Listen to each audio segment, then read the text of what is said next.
The very first stage of industrial energy generation is the unmitigated release of thermal energy from raw biomass.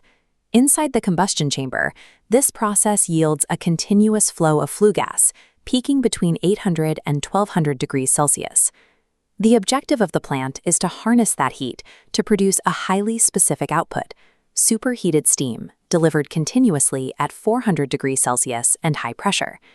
The engineering challenge lies in exposing pressurized steel tubes to 1,000-degree gas flows without pushing the metallurgy past its failure point.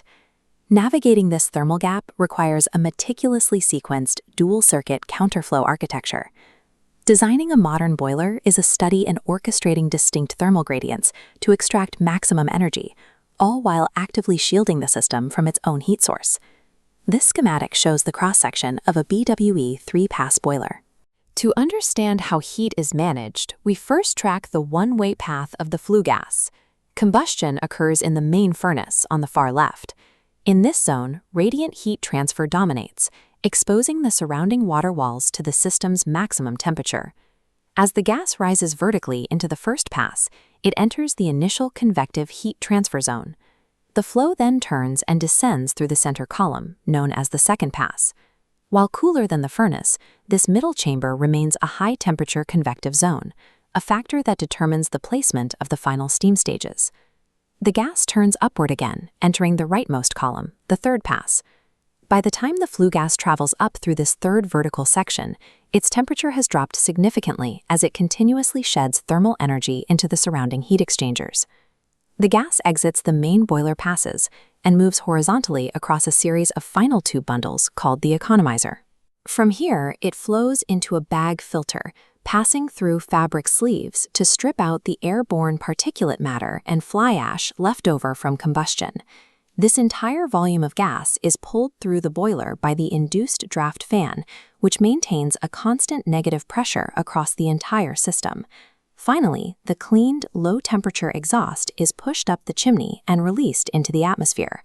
This path creates a fixed temperature gradient across the boiler's footprint, stretching from the white-hot furnace to the cool gray exhaust. Returning to our schematic, we introduce the water side of the circuit, beginning on the far right where the gas is at its coolest. Liquid feed water enters the economizer. This recovers the last useful fraction of waste heat from the exiting flue gas, preheating the water to just below its boiling point. This preheated water flows upward, collecting in the large steam drum at the top center of the boiler. The evaporation loop begins here. The liquid water drops through external pipes, the downcomers, into the lower headers at the base of the structure. The water travels back up through the cubes lining the furnace walls, acting as risers. These riser tubes absorb the intense radiant energy of the raw fire, forcing a phase change. The liquid boils into a volatile steam-water mixture. This mixture returns to the steam drum. Inside, an array of mechanical cyclones and scrubbers separates the heavy liquid water, which recirculates downward, from the lighter vapor. This isolated vapor is pure saturated steam. Establishing this stable state is required before any high-temperature superheating can begin. To elevate that saturated steam to 400 degrees, it must pass through the superheater banks. These are arranged in counterflow to the diminishing heat of the flue gas. As we focus on the rear passes, the saturated vapor exits the drum and drops into the third pass, the coolest of the 3 vertical chambers. It routes first through superheater 4, the primary superheater stage. The steam then winds sequentially upward through stages 1 and 2, gradually absorbing convective heat. Placing these initial stages in the coolest pass maximizes heat transfer. The coolest steam meets the coolest gas, maintaining a productive temperature difference. Before reaching its final destination, the steam passes through the attemperator. Here, a precise mist of feed water is injected directly into the pipe. This prevents the steam from overheating, protecting the downstream metal from excessive thermal stress.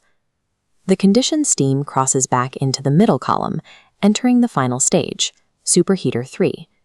Reaching the final design temperature requires the aggressive convective heat present in the second pass.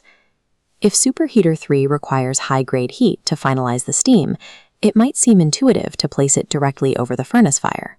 However, placing tightly packed pressurized steam tubes into the unmitigated radiant zone would subject the metal to extreme thermal loading, pushing the steel past its metallurgical limits.